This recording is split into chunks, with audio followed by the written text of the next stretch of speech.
Welcome to another presentation on the Ethiopian manuscript collection at the British Library.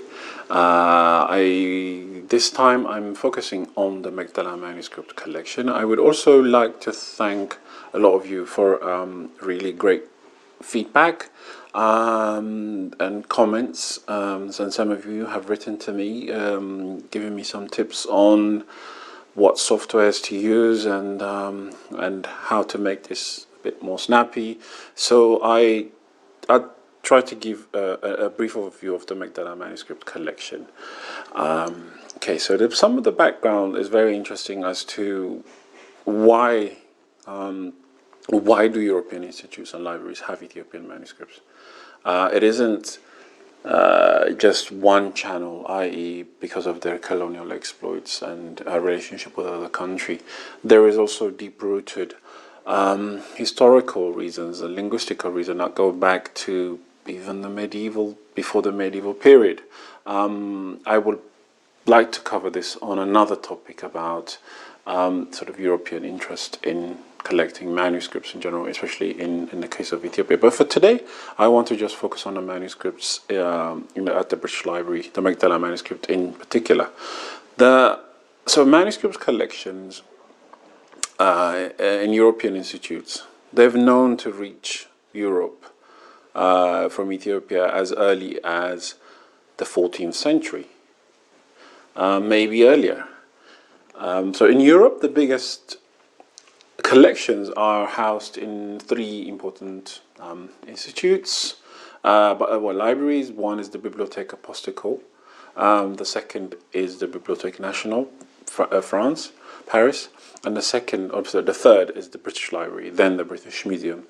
So the Ethiopian collection at the British Library, as I've said in the last talk, forms part of the foundation collection, along with the Syriac, Coptic, Armenia, and Arabic manuscripts. Among the manuscripts kept in European Museum, the Magdala collection is important in its quantity and quality. I do not like the word quality, but we use quality here to just designate the fact that most were royal manuscripts, so they are deluxe manuscript, not quality in terms of its just subject. The exhibition that I had in 2018 regarding the Magdala manuscript was aimed at sort of raising awareness around the manuscript collection at Magdala, which I will do a separate talk for that, and I've just published an article on it.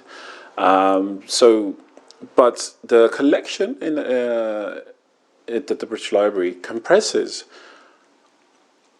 only 349 manuscripts. The original collection of the Magdala manuscript compressed well over 980, 1,000, up to 1,000, so we're told with different sources.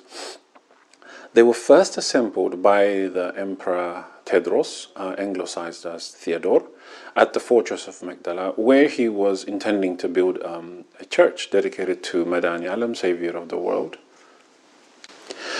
The manuscripts that he had been gathering were from all over Ethiopia. To form a library that he wanted to dedicate to this church, an endowment. Here, I just want to say, unlike Europe, there are no known scriptoria in Ethiopia. Scribes tended to work alone, or with commissioned work by royals in courts or in monastery. So the idea of building like one huge library might have been new. I don't really have that much evidence. We know monasteries had great collections of manuscripts going up to hundreds and thousands. We know that historically. So it is very difficult at this point to speculate about the size of the library compared to other churches or monasteries. However, we can certainly say that Madani, what Tewodros was building, had possibly the largest collection of books in the country at the time. The manuscript, along with other treasures, subsequently fell into the British hands following the military expedition of 1868 of Abyssinia against Emperor Tewodros. known as the Battle of Magdala in April 1868. Of the 980